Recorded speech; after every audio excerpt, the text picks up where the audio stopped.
Hello and welcome back to Work in Progress. That's the name of the show now. That is the name of the show now. Because we were originally called the Untitled Project Podcast. Yeah. TUP.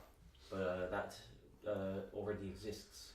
So the legend goes. So the legend goes. So a quick YouTube search goes after we've made the account. Yeah. Good work, Greg. Well, you didn't know. Yeah, I wasn't going to check. Yeah. I was never going to check. Well, exactly. Yeah. Who's the responsible one here? Me. But you were never going to check. Yeah. We could have been this for episodes and episodes if it weren't for me. That would have been fine with me. You owe your life to me. Okay. That's a weird way to think about that. Yeah, anyway. Okay. Well, Aladdin today. Yeah, today we're talking about Aladdin, which we just saw an hour ago. We'll get onto that in a minute. We'll talk about the news first, but yeah. Yeah. So, first bit of news coming up. So you know of Disney Plus? Is it the Netflix Disney equivalent? Or? Yeah, it's like their streaming service that they've got coming up later this year. Yeah. They're making various original films and TV series for it, including ones based on supporting Marvel characters. Joy. Yeah, so the first one that's coming is Falcon and the Winter Soldier. Cool. Which should be fun. And Daniel Bruhl and Emily Van Camp are reprising their roles from Civil War to join the series. Who are they? So Daniel Bruhl was Zemo, the villain of the film. Oh, right, yeah. And Emily Van Camp was Peggy Carter's niece, who Captain America had a big old kiss with. And then he, but then he went back in time. Yeah. I guess. Chronologically, he found the love of his life, kissed her niece, and then spent the rest of his life with the love of his life. Yeah. Yeah. That's not a story to tell the grandkids, I don't think. You know what I mean? No. I wonder if they even had grandkids. Maybe that'll be addressed later on, I imagine. Yeah. Like if they ever want like a new Captain America who looks exactly like Chris Evans. But is the super soldier serum genetic though? Will his kids be born like all frail and sickly like he was before? How should I know? Obviously you don't know. I'm just throwing it out there. I'm not a scientist, Greg. I couldn't tell you. Oh, you strike me as the type. No, for some reason when I said Chris Evans, though, I had the comedian in my mind. Oh, him. The failed Top Gear guy. Yeah. I think he'd make a great Captain America. I think a lot of people would enjoy seeing that. Yeah, why not just call him Top Gear? Top Gear. Yeah. The next Captain America. Yeah. Top Gear. Captain Top Gear. Captain Top Gear. I love it. Yeah. Sorry. What's next in the news? What's next? So that's that. That's got me more excited for that show. Yeah. Because I really like Falcon. I don't like Winter Soldier. I think he's a boring character. I don't understand why Falcon isn't getting his own movie. I don't understand why Scarlet Witch isn't getting her own movie. Well, he might get his own movie now if there's going to be more Captain America movies, because he's now Captain America. Yeah, but they're doing a TV show, not like... Yeah, I wonder when it's set, because it's called Falcon and the Winter Soldier. I mean, I imagine it's set afterwards, surely. Yeah, I guess so. Yeah. When else could it be set? Are they going to set it in like the 5-year gap? It could be set. They were dead. It could be set between Civil War and Infinity War, because they were kind of on the run around then. Wasn't that like only a year? You can't get a lot of seasons out of that. Yeah, that's the problem. Well, it's only 6 episodes, but I just remember Bucky was put under the ice in that time. They'll want to do a couple seasons, surely.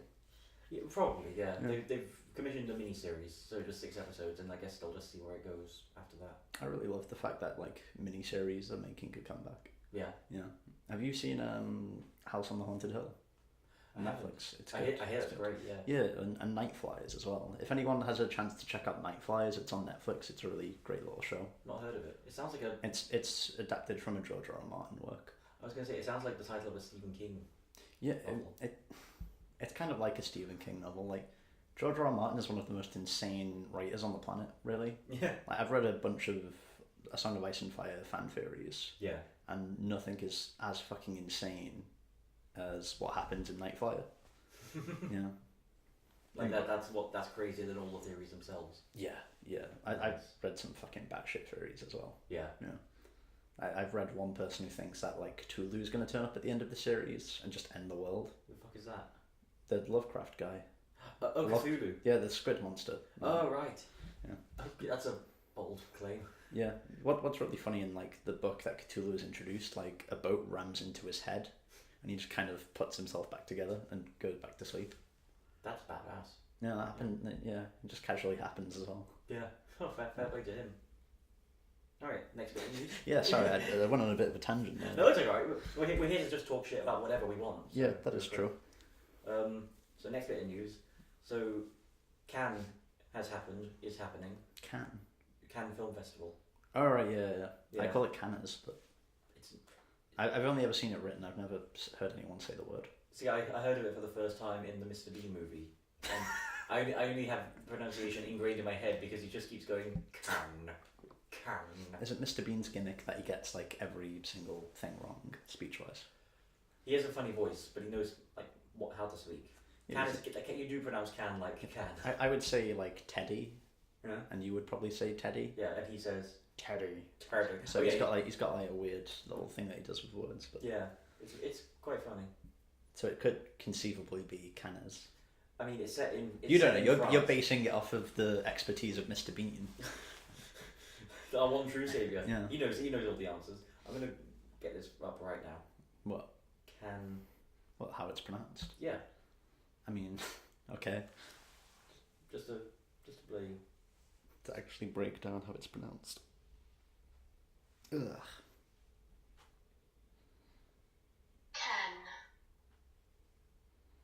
There we go. Could you do that again? Again? Yeah, I wasn't really actually paying attention. Oh, okay, yeah. Told you. Well, if a random YouTube video says it's true, it must be. It must be true, yeah. Or just ask a French person. We know 2 French people. Do we? I don't know any French people. Okay. Hi Anna, hi Antea. Love you both. Oh, yeah, I've met Anna, yeah. Yeah. But anyway, the news. Yeah. So Cannes happened, or is happening, I'm not sure. Quentin Tarantino's upcoming film, Once Upon a Time in Hollywood, premiered there to a standing ovation. Of course it did. Reportedly, yeah. Yeah. But the interesting thing for me about that is that he put out a letter that is normally reserved for like big blockbuster films. And it says basically, please don't spoil it. Which I mean, isn't it based on a real life story? That's the thing I don't get. Like, what is there to spoil? That being said, he killed Hitler in a different way in Inglourious Bastards. I suppose, but so I guess he's putting his twist on it. Does it really matter? I don't really get the whole don't spoil it culture. I don't think spoilers really take much away from the experience of watching something. I think it really does. Like, there's a lot of things that I don't know. I went into Endgame with spoilers, and I don't think it affected the way I watched the movie. Well, do you think spoiler culture being as big a thing is because it affects so many people? Is it not just a personal thing for you? Maybe.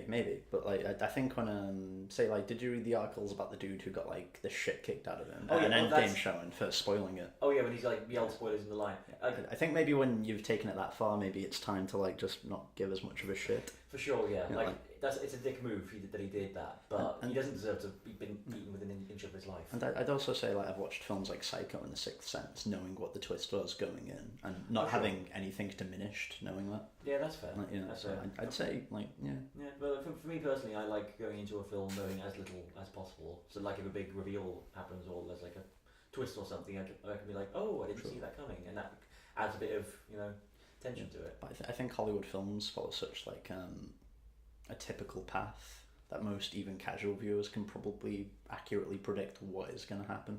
Sure, for the yeah. most part. Yeah. Anyway, I just found that interesting. Like, I think it happened for Star Wars films. I think it's happened for Marvel films. It happened for Crimes of Grindelwald as well. Don't spoil Crimes of Grindelwald. Please don't spoil this because there's surprises in this movie, and it's happening for a Tarantino movie, which I think he's not done that before. Maybe it's a marketing gimmick. Maybe it is actually. It's like, oh, something really interesting must happen in it if he doesn't want to spoil it. Yeah. And then we'll watch it and it's just a Quentin Tarantino movie. Yeah, probably. Everything you'd expect from it. I saw a bit of one of the trailers the other day, and it opens with a car rolling up, door opening, and a foot stepping into shot. I'm just like, oh yeah, it's Tarantino. Yeah. I'm actually like becoming less of a fan of Tarantino as I grow up. I've seen exactly one of his films. Have you seen Pulp Fiction? I've only seen Pulp Fiction, and I love Pulp Fiction. I think it's great, but I don't have anything else to go on. I hear he's kind of a controversial filmmaker. Kind of. It's more like in have you seen Django Unchained and The Hateful Eight? I've only seen Pulp Fiction. I think he gets a lot of flack now for his like copious use of the N-word in scripts. Yeah. Like to the point where it's like really kind of bizarre that he keeps feeling the need to use it. Yeah. Yeah. No, it's. Yeah, like people, like real life people do say it, and characters in films should say it. if it's Quentin Tarantino isn't trying to represent real life. Well, exactly. He's a very stylistic guy. If it's just like gratuitous, then what's the point? I mean, we are doing a Quentin Tarantino episode, so I'm not sure how much you want to dwell on this. Fair enough. Okay. Because you've got to watch all his films as well. Okay, I didn't know. Fuck me. I'm happy to do an episode. I didn't know we were doing one. So we'll do that in like 20 years. 20 after years. You've watched all the films. Okay, it'll take about that long. Yeah. Okay. There's a Tom and Jerry movie coming. Okay. It's live action CG animated combo. I did. Yeah. So that's coming in 2021, and Chloe Grace Moretz has already been cast in it as the human lead. Michael Pena is now on board. Okay. Sure. I discovered this movie was happening by reading this piece of news. I was like, they're doing a Tom and Jerry movie? Wow. Is that a good idea? Is that even really an idea? Yeah. Right. There's not many of them now, is there? I mean, what can you really do with a Tom and Jerry movie? They're more like... It's just slapstick. Yeah. How can you get like a... It's great slapstick. Sure, yeah. Yeah, no, I've seen like bits of the... you know that series of movies where it's Tom and Jerry in like a classic movie? No, but I have seen Tom and Jerry Go to Mars. Right, okay. Yeah. But there's like Tom and Jerry and the Wizard of Oz, Tom and Jerry and in the Chocolate Factory. Oh, okay. Those sorts of things, yeah. I've seen a bit of the Wizard of Oz one, and that wasn't too bad. So, but this just gives me like Sonic the Hedgehog vibes. You know what they need to make? Did you ever watch Looney Tunes Back in Action? Yeah. They need to make a film like that again with the Looney Tunes. Yeah. We haven't had a film like that since then, have we? I don't think so. No. What you mean where they've had like 2D animation incorporated into like a live action environment? Yeah, like throughout the film. I don't think so. No. But that was a wonderful film. I really enjoyed that. I've not seen it in years, but I'd love to watch it again. That was when Brendan Fraser was like a Hollywood level actor as well. Oh shit! Rather than I forgot about whatever he's doing now. Yeah. I think he's a war marketer now. I think he's retired from acting completely, hasn't he? Like, did he have a choice? I mean, was that a choice, or did he just drop off the map of A-star? I don't know. I want to see him back though. Yeah, no, that would be cool. Yeah. He's a good dude. Big bit here. Christopher Nolan. You like him? Is it alright? Yeah. His next film is a spy thriller. Okay. It's coming next year in June or July, I think. I'm sorry. Continue. Well, I'll get onto that in a minute. I'll get onto that in a minute. It's called Tenet. Tenet. Yeah. Is it based on anything? Or? I think it's an original thing. Okay. But the word Tenet means a principle or belief, especially one of the main principles of a religion or philosophy. Okay. So, but it's a spy thriller. It's that's it. It's coming 7. Is it a tenant? You're saying, or a tenet? Tenet. Tenet. Huh. So it's one of those words where it's like the same backwards as it is forwards. Yeah. It just sounds a bit weird to say. Yeah. Tenet. But that's coming next year. It's called Tenet. It's a spy thriller. John David Washington, who was the star of Black Klansman, he's in it. Have you seen Black Klansman? Oh, the Spike Lee film. Yeah, Black Klansman. I thought you were talking about the Green Lantern for some reason. I was like, what? How did you draw that parallel? Because in DC, there's like a group, there's a Lantern Corps called the Black Lantern Corps, and I thought for some reason you were talking about them. The Black Klansman. Yeah. I see. Okay. Yeah, sorry. No, it's okay. Yeah, I'm kind of recording this partially hungover still, so. Are you good? Yeah. I mean, we're here now, Greg. We're 30 minutes in.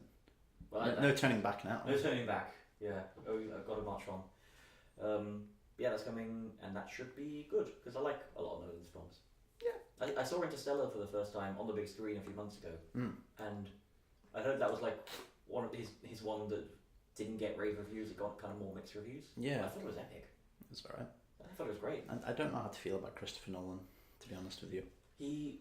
I feel like I need to watch all of his films again. Yeah, I've seen all of them except Insomnia. Actually, Dunkirk Yeah. was probably my favourite war film of all time. Dunkirk is amazing. Just because of how accurate it seemed to be. Like, yeah. Everything's in chaos, everything's dark, nobody knows what the fuck is going on. Yeah. You as an audience member don't know what the fuck is going on. I love that about it. Yeah. Like, the tension is made because you're all thrown into the same situation as them. And then Cillian Murphy blinds a kid, somehow. Yeah, kills the kid, eventually. He blinds him, doesn't he? He blinds. He goes blind and he's slowly dying and he bleeds out to death. Oh shit. Yeah. I forgot about that. Damn it, Cillian Murphy. They had to do that on set for real, you know. What, they had to Cillian kill a Murphy child.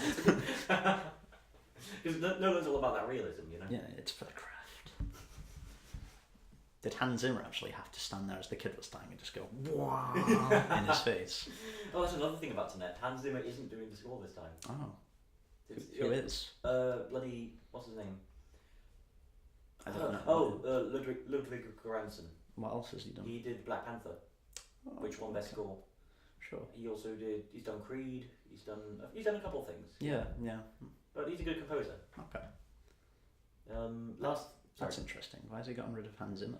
I did wonder that myself because I think since Batman Begins, he's done all of his films. Pretty much. Yeah. So I hope he comes back because they're a pretty good combo, those two.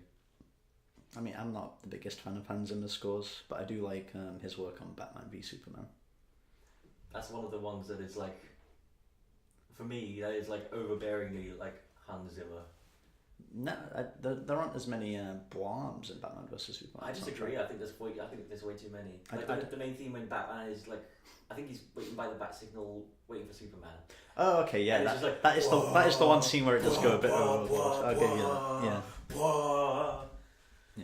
It feels like Zack Snyder saying, I can't communicate storytelling through my storytelling, so let's put it in the score. Wow. I mean, I was thinking more in the Martha soundtrack. Oh God, yeah. Yeah, the Martha soundtrack's really subtle. There's barely anything in there, really. Yeah. Yeah, it's more of a quieter kind of thing than a. Yeah. I'll check it. I need to watch the film again. I'll watch the Ultimate Edition. I promise you. Yeah, do. Well, we can do an episode on that. Yeah, can do. Yeah, sure. Yeah. I guess I have so much to say about that film. I've written like a 10,000 word essay on why it's really great. Okay, I could probably do the same on why I don't like it as much as that. But okay, if you say so. That's the joy of opinions. We have different ones, and I respect yours. I don't respect yours. Well, fuck off. What's the last piece of news? Your opinions are wrong, and you should feel bad about that. Okay, I'll remember that when we talk about Aladdin. Okay, yeah, sure. Last bit of news. So Ghostbusters 3 is coming next year. Is it? Yeah. Did you not know? No. What happened with the female Ghostbusters? Well, I bombed, but then, but like that's what surprised me. Like they did a reboot, and now they're doing a sequel to the original anyway. Yeah. Well, just why? You got there eventually, I guess. Here comes money. Yeah. But that's coming next year. Ivan Reitman did the first two. His son Jason Reitman is doing the third one. What else has Jason Reitman done? Done a couple of things. I can't name them off the top of my head. Anything good? He did. I think the only film of his I've seen is Tully, which came out last year. Tully. It's a film starring Charlize Theron as a overworked, overstressed mother. Yeah. And that's an amazing film. What happened in that? Was she just an overworked, overstressed mother until the film ended? She was an overworked, overstressed mother, and then this. She's told about. She's like giving advice about hiring a night nanny to take care of her kids, so like she can get some sleep. And she hires one. She's like 20-year-old called Tully, and it's more to her than meets the eye. Like what? I won't say anymore. Can she transform into a giant robot man? She can, yeah. Can she transform then into a convertible? Tully is she a convertible? She herself is a convertible. Yeah. Tully is a Transformers film. Yeah. More than meets the eye. That's why you like it so much then. Of course, yeah. I'm totally biased on the things I love, you see. Yeah, you really like cars that go broom and turn into giant metal men. I love cars that go broom. Broom, sorry, not broom. Nyum. Broom. Yeah, thank you, Greg. Nyum. You got me excited now for the cars that I love. Nyum.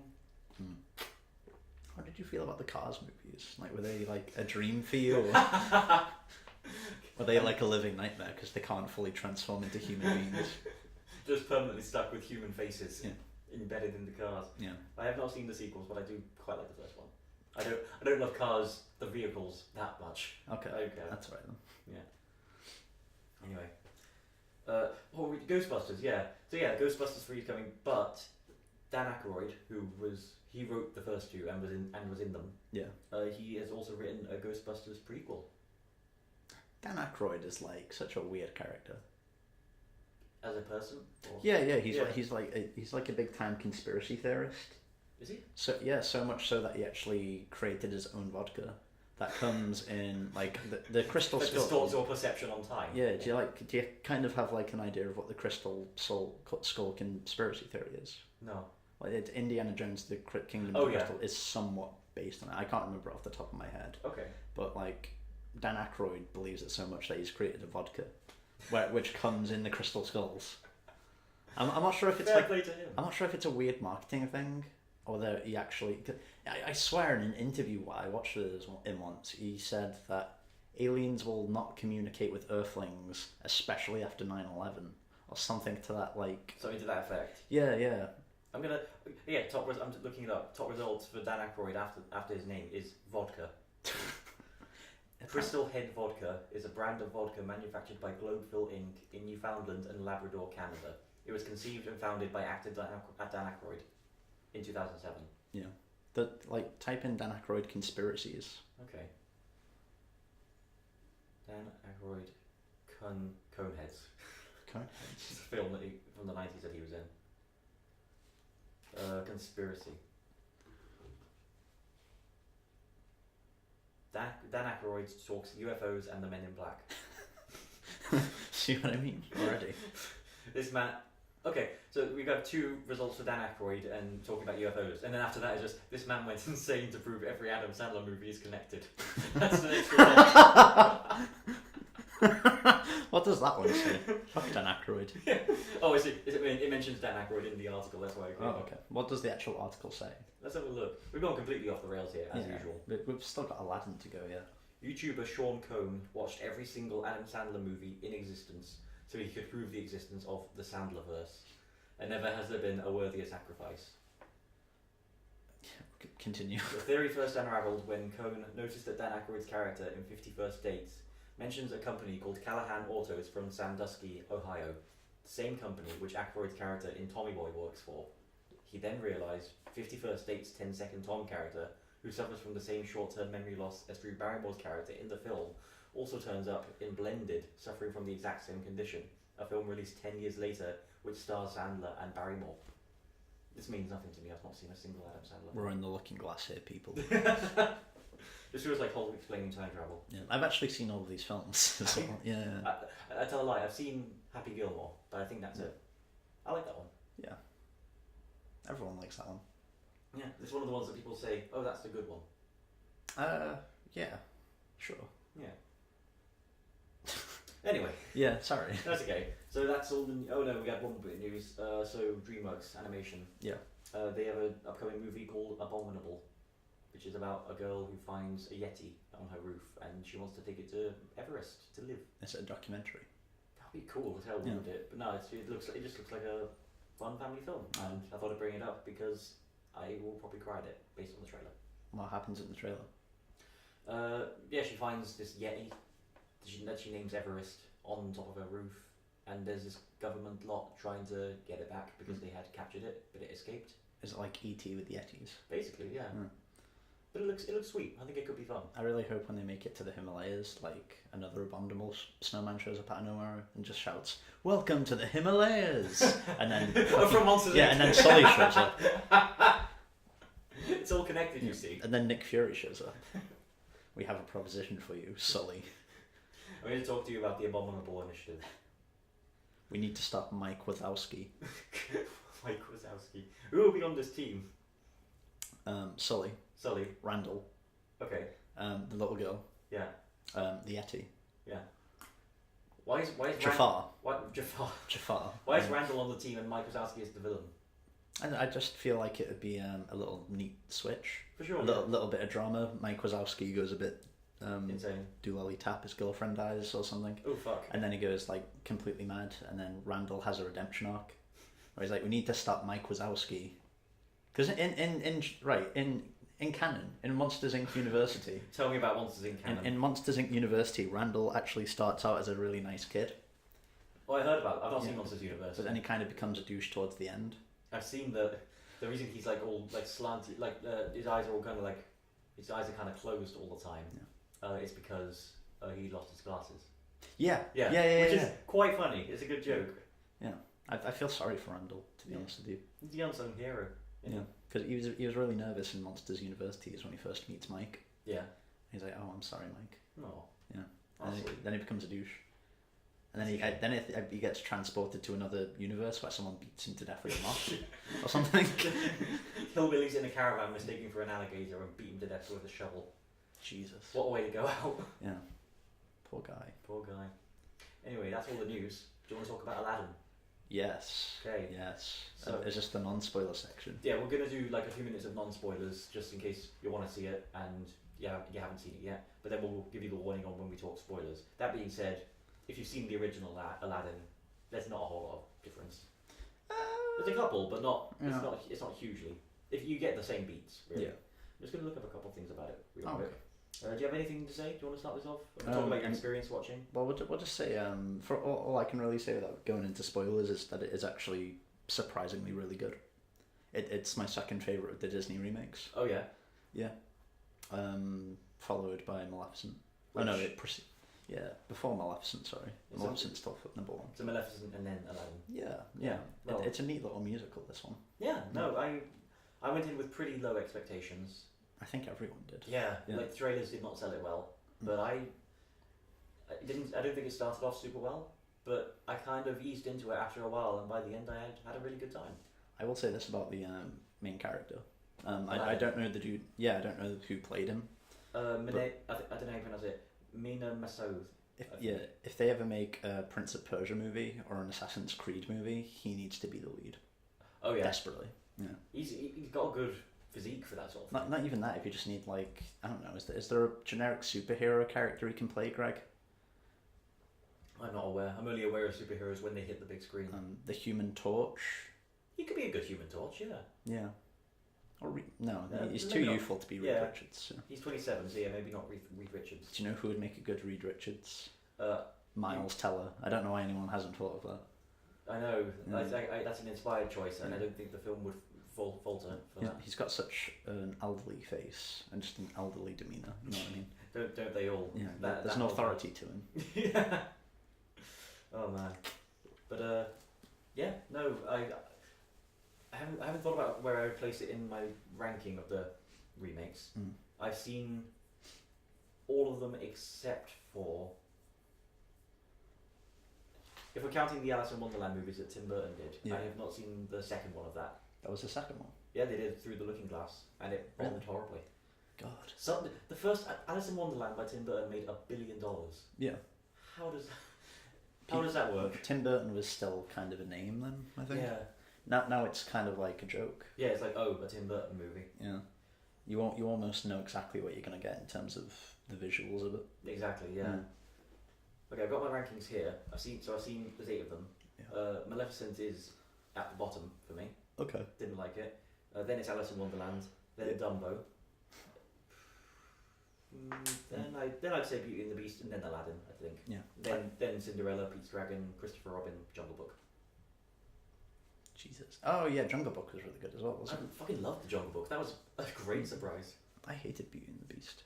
I was disappointed in it. Yeah. I didn't dislike it. I liked it fine, but it was just meh. I don't know. Well, they did a similar thing that pretty much all of the remakes have done, where they've tried to enhance the role of like the female lead to some extent.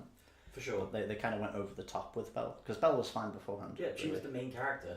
But I mean, she was also like intelligent and had agency in the story beforehand. I don't think you really need to change her that much. But I think in the live action film, she basically invented the washing machine, and she's like a super genius. Yeah. Yeah. Yeah, no, it's a good point. I need to see that again. Whereas because my experience seeing that movie was strange, but we'll get to that another time. Yeah, whereas in this one, like they haven't really changed Jasmine's character at all. Just kind of she has like an ambition now. If anything, they've actually added to her. They gave her a new song in this. Well, yeah, but but that's probably the. I'm thinking more in terms of character motivation. She wants to be like the ruler of a country. Exactly. Yeah. That's her goal. Yeah. No, I like that they.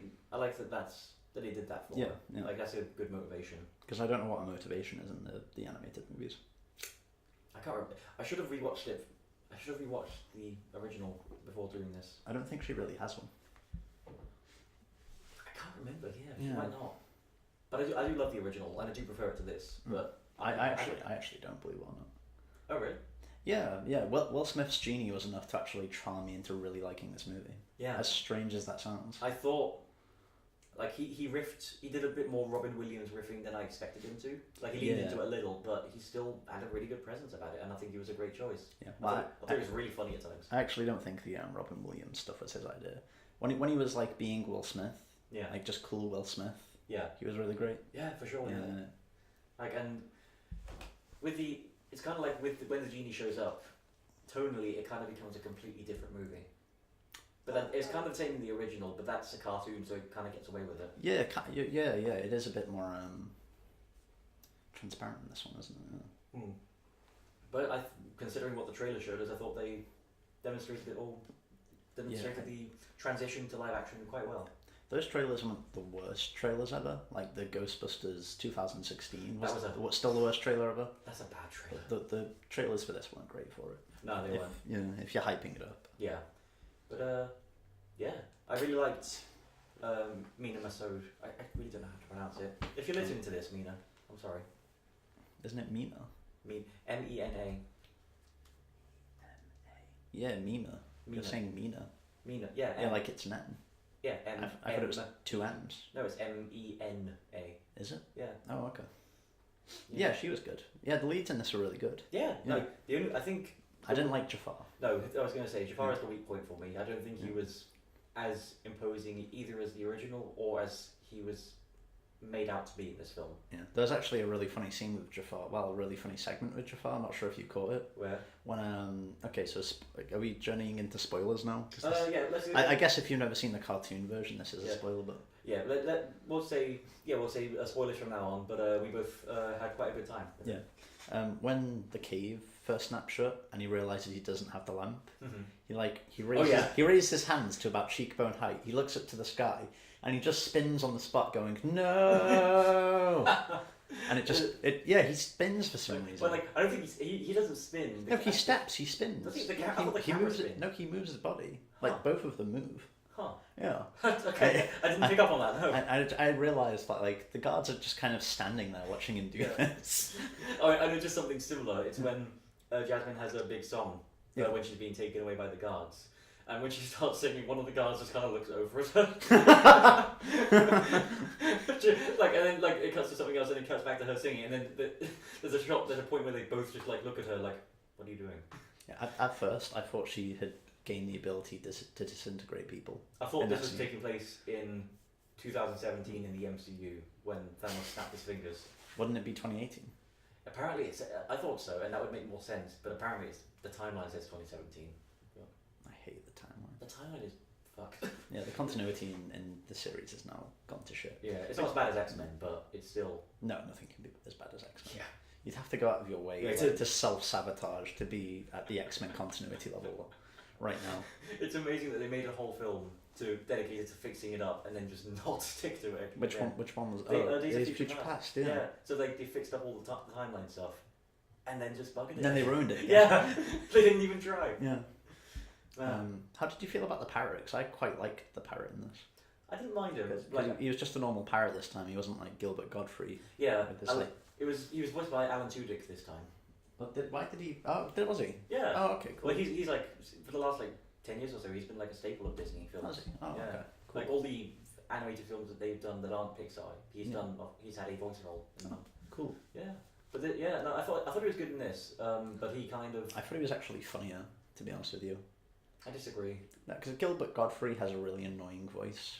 If you listen to it for too long. Oh sure, but that's why Iago the parrot has you see him in bits throughout the film. But he doesn't to take away from an intense scene. Jafar at one point is talking to the dude in charge of the dungeons in one of his first scenes. Yeah. And the dude kind of says, you're second only to the Sultan. Yeah. And the mood changes in the scene, and Jafar turns around. And I think the parrot says something to like, "You're in trouble now." Yeah, and the scene just continues. That was that scene. That was pretty good, to be fair. Yeah. But it was also funny when Jafar grabbed the bird. I was gonna say, "Come here, bird." when he's being sucked into the lamp at the end, the parrot starts flying away. But he's saying "I will get you for this. I will have my revenge. Come here, parrot." And you're coming with me, parrot. It's the last thing he says before he goes into the lamp. That could be the last thing he ever says in his entire existence. Come here, parrot. Come here, parrot. It was so out of the blue. Oh, that was funny.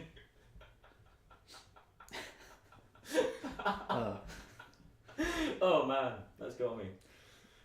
But I thought he was good in this, the parrot. But I felt even though he had a less annoying voice, he had less of a personality as well. I thought he had like a really kind of sassy personality, if anything.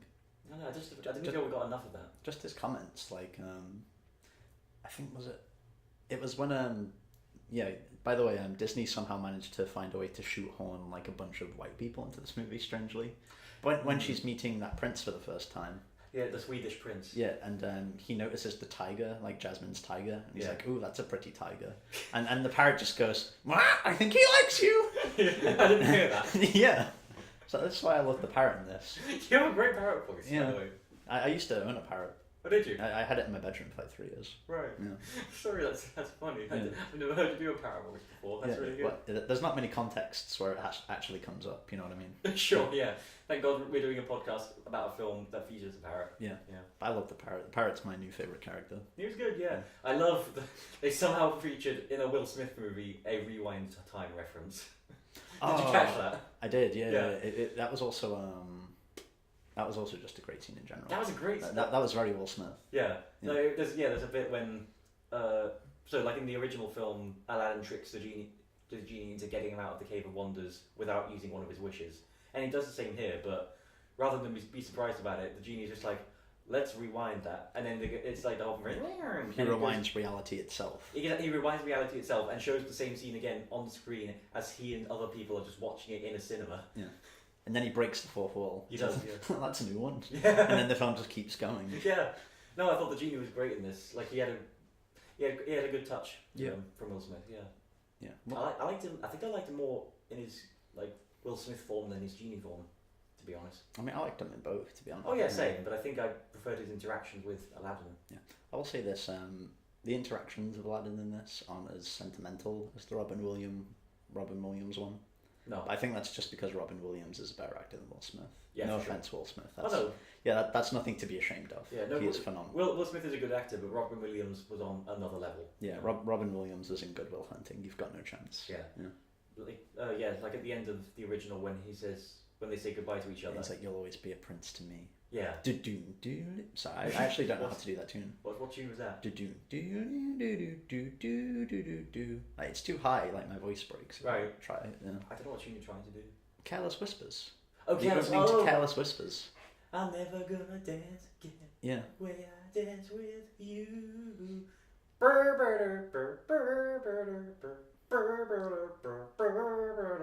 Yeah, thanks, Greg. I'm very sorry you all had to hear that. It was a bit strange at the end when Will Smith did the exact same scene and J.K. Rowling came from around the corner. She said, "You gay." Yeah. Can you imagine if that was Aladdin's last wish? I wish I were for gay. You to be gay. Be my wingman, genie. He kind of was though. Yeah, he basically was. Yeah. I liked that they added like the romance with the genie and one of Jasmine's handmaidens. Yeah, I never really saw the appeal in her though. No? Not attractive. I mean, like when she was talking to him, yeah, she just seemed really annoying. No, I really liked her in this. I mean, she was going on about her parent. No, she was cool outside of the one scene where they're both walking. Right. And we see him listening to her. Oh yeah. And she's talking about something really boring. Oh yeah. I was like, oh god. There was good comedy in this film. There was also some that I thought was kind of out of place. It didn't quite work so well. There's a bit when, it's when Aladdin and Jasmine first meet again inside the palace. Yeah. And Jasmine is like trying to subtly say to her handmaid, "Oh, you have to pretend to be the princess." Oh yeah, and she's behind Aladdin. Yeah, and then like she's like, "I don't get what you're saying," and then she's like, "Oh, I get it," and then she goes on for like 2 minutes saying like, "I'm a princess. I have so many dresses." Well, I think it was like the Austin Powers technique of humor, where you keep going. You do something, they laugh at first, and then they find it annoying, but you do it for so long that they come back around to laughing. But except it wasn't executed as well in this. Yeah. No, like it could have worked like that, but it just after a while it was just like, can you move on now? I mean, yeah, but Austin Powers, like, sorry to go on this little tangent, but Austin Powers was like a very unique comedic vision, and you can't just replicate that in a Disney movie. Yeah. Really, because you've got to be willing to like take the risk of people just not finding it funny at first. Exactly. Yeah. Yeah.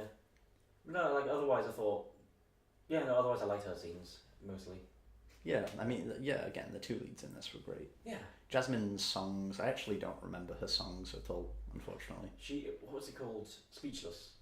Yeah. I don't really remember how it goes, but at the time I was thinking, this doesn't really sound like this doesn't really like gel with the other songs. I think it sounds more like a pop ballad. Yeah, but because it's a really good song. all of the other songs have like a similar kind of instrumentals, I think. Yeah. Yeah, they have like a specific tune to them as well. Yeah, like with this trend of like creating new songs for these films, I thought that the one they did for the Beast in Beauty and the Beast was better executed. Yes. Okay. But I still think this is a really good song, and I'll probably listen to it again. Okay. Yeah. No. No? No, sorry, I was just thinking of something else. No fair. What were you thinking? What did you think about the political kind of reflections on actual politics? How Jafar wants to go to war. Yeah, how Jafar at one point says, if we don't defend our borders and our walls, we'll be crushed by our enemies.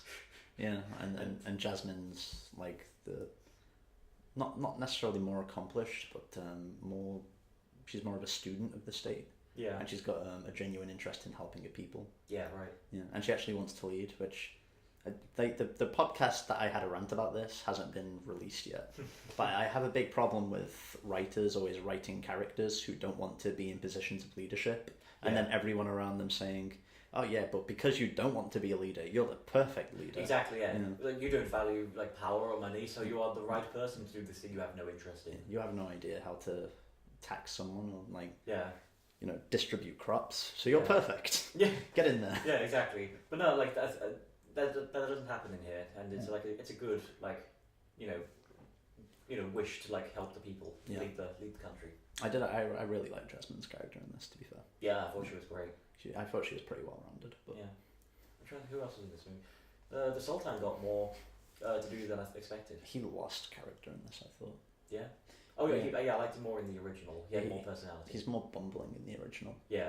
In this, he's just kind of generic leader king guy. He's more of a serious king. Yeah. Yeah. But I feel like he got more to do. Like he had at one point where he like physically tries to stop Jafar by throwing his cane off the side of a building. Yeah.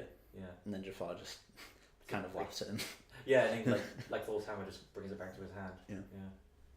Yeah. Yeah. I thought there was a lot of good performances in here. The only one I didn't like was Jafar, really. Yeah. He was a letdown. To be fair, I think because the cartoon Jafar is like drawn, his proportions, like especially his face, are so ridiculous and designed to be specifically evil. There is no person in the world who looks like that. Yeah. You'd have to really go out of your way to find someone special. Yeah. But I don't think that person exists. No. But I think they could have found somebody to, maybe not physically, but to better convey his personality and motivations better than the guy they had. Well, it's not that he was bad. There's a scene when him and Aladdin are in the desert, and he's bargaining with Aladdin. I quite like that scene. Yeah. But he's not like mustache twirlingly evil. Yeah. He's more like he's trying to relate to Aladdin. He's like trying to explain, my journey's been hard, and me and you are of a similar ilk, and we could probably do more working together. Yeah. No, I felt like his little like character influences there worked for that. But I just, when he wants to be like imposing or intimidating, or like I shall have all the power. It kind of falls flat for me. Yeah, when he actually turns into a genie and he's like, yes. Yeah. Now I am the strongest. Yeah. Now I will do the things that strong people can do. Yeah. And evil people can do. It became a bit. Yeah. I think that was actually his complete dialogue as well. So something else. It wasn't far off. Yeah. Written by Connor, age 9. Yeah. Yeah. What did you think of Abu in this? The monkey. Yeah, it's alright. Yeah. Yeah. I thought he was cute. I don't really think there was much of a difference between him and the cartoon version, was there? No. I mean, to be fair, the CGI wasn't always great on him, so it kind of was the cartoon version. Yeah, at times, yeah. But no, I thought he was like a good. Again, I liked Mina's interactions with him. He's a good actor at like riffing off of CGI characters. Yeah. He has a surprising amount of presence as well. Yeah, no, I think he's a great charismatic lead, and I'd like to see him in more stuff. Yeah. Like I said, that Prince of Persia movie, they're gonna make it at some point. Yeah. That would be great. Don't cast Jake Gyllenhaal. Did you watch that one? I didn't know. Oh, it's awful. I heard at the time, or closer to the time, I heard it was one of the better video game adaptations, but now I just hear it's bad. Yeah, I guess people have reflected on it. The standards back then was so low. Yeah. Well, yeah. Like the best one everyone says the best one right now is Detective Pikachu, and most people are like, it's okay. I mean, it's more based on an anime though. It's Yeah. more of an anime adaptation, isn't it? Really. I mean, it is direct. The plot is directly influenced by the game Detective Pikachu, though. Well, I not mean, directly. I mean, what did Pokemon start as? Was it a manga? Was it an anime? Was it a game? It started as a game. But Did it start as a game? Okay. I think it started as it was either the game or the cards, but I think it was the game. If it started as a game, then yeah, okay, I'll concede. Yeah. Either way, it's definitely a video game movie. Yeah, okay, to some extent. Yeah. Sure. What were we talking about? Aladdin. Aladdin. Yeah. Is there anything you really didn't like about the film, Greg? Is there anything I did? There was one thing that really stood out to me, and it was one of the earlier scenes, and during it I thought, oh god, we're in trouble. Yeah. But it was Aladdin's song, One Jump. Why? I love this. I love the singing, and I love the choreography and action in it. Yeah. But there's two bits. There's one bit when he starts singing and he's leading Jasmine by the hand, and it's kind of in slow mo. The guy. Yeah. It's sort of a soft slow mo, and it doesn't work with like the fast bounciness of the song. Yeah. But then after that they go back to normal speed for a bit, and then there's a bit where it's just literally just like sped up a bit, but not like stylized Kingsman like speeding up. It's literally just like you could do it in Movie Maker. What did you call that when we were leaving the cinema? Did you call it the Guy Ritchie effect? Guy Ritchie-isms, yeah. Yeah, explain Guy Ritchie-isms. So Guy Ritchie, I've seen exactly one other of his films. Really? The first Sherlock Holmes, yeah. Okay, yeah. But I've noticed in the clips I've seen of others and what I've heard about from other people who've seen his films is that he's very fond of A, slow-mo, yeah. B, characters running in hallways. Well, which I thought at first in that same scene I thought, oh, this is why they hired him. Yeah. And panning shots where they spin around where the camera just spins around characters. That happened like 4 times in this movie. Yeah, that happened quite often. I think it all happened to Jafar, didn't it? Did it happen to the genie once and then Jafar like 3 times? It happened at the end during the wedding of Aladdin and Jasmine. Oh, okay, yeah. I mean, when it like spanned from like the eagle eye point of view. Eagle eye point. It happened to Jafar at least 2-3 times. Yeah, no, for sure. No, it definitely happened to Jafar a couple of times. But that was kind of distracting for me because it just such a contrast and it just didn't work. And the sped up bit especially, that just looked amateurish for somehow $180 million budget Disney movie. How much of that is going towards Will Smith? I was thinking exactly that. It looks like 100 million of that went to Will Smith. Yeah. It looks like 179 million of that went to Will Smith. It's a pretty good looking movie for the most part, but you can tell there are parts where they couldn't afford certain It's a bit things. weak, you know. So some of the, especially some of the city settings, scenery does look a bit fake. It does, yeah. There's some dodgy green screen. There's some CGI at points, but for the most part, it does look okay. Weird paint contrast, weird color contrast. Yeah. The Prince Ali scene when they're all dancing through, that reminded me a lot of in Black Panther when T'Challa comes out of the ship and you see all the different tribes in their different like coloured outfits dancing, and I just thought that very stylistically similar and very, very, very colourful. Yeah. Okay. I don't have anything to say about that, to be honest. No, that's fair. Yeah. No, that was just like a point of like, oh, that's something that I quite like to look at. Yeah, I liked all the songs in this. Yeah. Like I thought because one of my problems with Beauty and the Beast was the remake was that they tried to differentiate the songs from the original, and the versions that they did just weren't as good. They tried to like either draw out certain bits or speed through them too quickly. Whereas in this, they just kind of kept them the same, but with Will Smith's voice. Yeah. No, there was there might have been different instruments at certain points, but they mostly stuck to the same beats. Yeah. Yeah, and the Prince Ali reveal scene was obviously a bit different because in the cartoon, Jafar puts him in a tower and then uses his staff as a golf club to send him to the ends of the earth. Oh, that's right. Yeah. So obviously, there's a little bit different in places. Of course, yeah. Which I liked. I'm glad that it wasn't just a carbon copy. Yeah. But the climax of the film was a bit rushed for me. I agree. Yeah. When Aladdin's on the floor kneeling in front of Jafar, I thought, oh, we're at this point already. Yeah. Where he's going to convince him to wish to be a genie. Yeah. Does he actually do that in the cartoon? Yeah. Really? Like, he doesn't say, I want to be the most powerful being in the universe, which he says here. Yeah, I was going to say, is that like a specific clause to be? Yeah, that's the thing. Like, if he's in the cartoon, he said, I wish to be an all-powerful genie, which makes more sense, because what if he became the most powerful being in the universe and it was the genie? And he wasn't confined by, like, being in a lamp. Yeah. Yeah. What if he turned into the Hulk? What would you do then? Professor Hulk. Yeah. Shrek. Can you imagine if you turned into Shrek as the most powerful being in the universe? You're in for a Shrekning.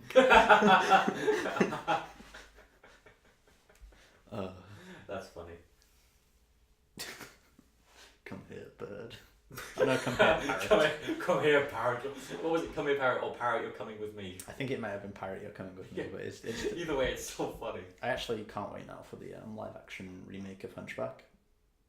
Yeah. I haven't seen Hunchback, but really, yeah, I hear it's great. Have you seen the Hellfire scene?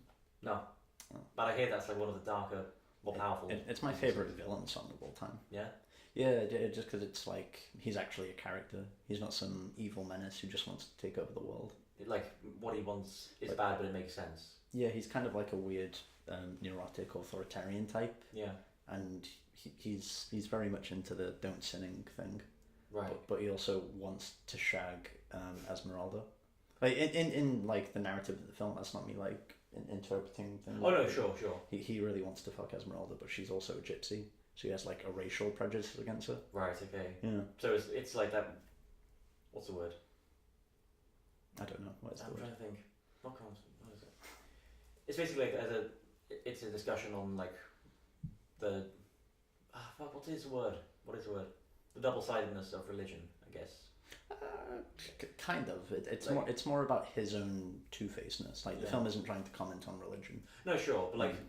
Well, it is, but it isn't. Yeah, like I'm not like slagging off like religion as being that, but like there are certain people in high power of religion who will say one thing and say another, and they kind of contradict.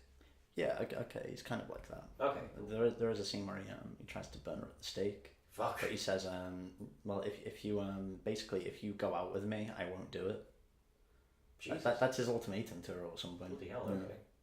Yeah. Everyone says if they do a live action remake of that Peter Capaldi should be him. No, Peter Capaldi has. I think Peter Capaldi has too nice of a face to be Frollo. He's got a pretty gaunt face. Like he's been like friendly, but he's also been kind of scary at points. Yeah, I'd actually go with Charles Dance, but that's a good shout. Yeah. Actually, I wanted Charles Dance to be Grand Moff Tarkin though, and that never happened. Why didn't they just do that? Maybe Peter Cushing will be Frollo. Why not? It's possible. If Rogue One proved anything, it's that Peter Cushing is still alive. Yeah, Peter Cushing is still with us. Yeah, I can't remember if this was a joke article or a real article, but apparently after Rogue One came out, Peter Cushing was registered as still being active for work. Probably a joke. Probably, but it could be real. It made me laugh. Oh, poor dead Peter Cushing. Yeah. So any final thoughts on Aladdin? Or? I think that's everything. Yeah, I went in with my expectations mostly in the toilet, and I came out having enjoyed myself. Yeah, really, really enjoyable film. Yeah, really nice ending. Yeah, for sure. Yeah, no, it's a happy film. And like, there's some strange things in it that don't quite work, but I think on the whole, you go in and you have a really satisfying time. Go with the family. And Amal Jafar isn't great. Like the scenes where he just stands there and yells at the sky are entertaining in their own right. Yeah. And the parrot is the star of the show. Yeah. Oh, I will say one final thing. Yeah. You left as soon as the first initial credits. I did. Rolling. Yeah. So I needed to pee. Sure. So there's a little. So like, the film ends. It has a little the end title. Cuts to black. Then it has a little like minute and a half dance sequence of Genie and some various background dancers, which they probably stole from Meet the Spartans. Probably, yeah. Who knows? Definitely. But that's a fun little scene. It's to a version of Friend Like Me.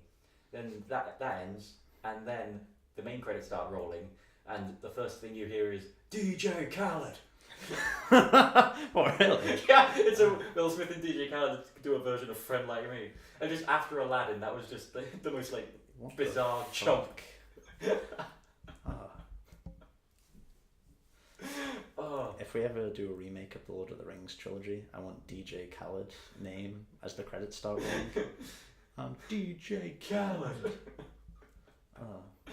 Oh man, how many films do you think would be improved with that being the closing credits? Every single one. Of course. Yeah. Yeah, that really tickled me. With the possible exception of the B movie, you can't fix perfection. Of course. Yeah. And the Star Wars prequels. I mean, so that's 4 movies, but slow down there, Buster. Yeah. But do you like jazz? What's the next line? Do you believe in destiny? Yes. Yeah.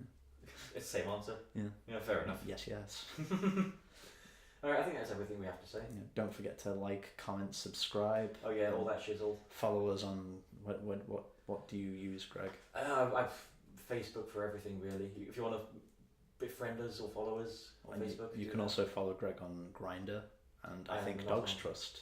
I am not on Grindr. Dogs Trust. I think you can be a forum poster on Dogs Trust. Okay, yeah. Cool. I am also on Snapchat and Instagram. We don't have pages for the channel. Yeah, he's just there. Yeah, I'm just there. Hi. He has shares. You have an Instagram page, don't you? I don't use my Instagram page though. You should. Although I did see you change your profile picture to the one of you from the previous thumbnail of you drinking. Yeah, I just quite like that picture of me. It's a really good picture. I think it's appropriate. I think you should use it as a profile picture for Facebook or something. I don't like changing my profile picture on Facebook. But you're John Cena right now. Yeah, I don't really care about Facebook. I mainly use it for talking to people if I need to get hold of them. Right. And I don't really use Facebook for anything else. Like, if you look at my Twitter and everything else, that's like a proper profile picture of me. Right, fair. Yeah. But I can't be asked to Facebook. Yeah, that's alright. That's fair. It's just a shitty platform filled with shitty people. Isn't every platform? And any podcast that advertises on Facebook should be banned. I know, right? Yeah, good thing we don't do that. I know, yeah. Good thing there isn't a work in progress Facebook page that could be liked and followed for more updates and later videos. Yeah, definitely don't like it. Yeah. Yeah. See ya. Yeah, goodbye everyone. I'm DJ Khaled. I hated that, but we'll go with it.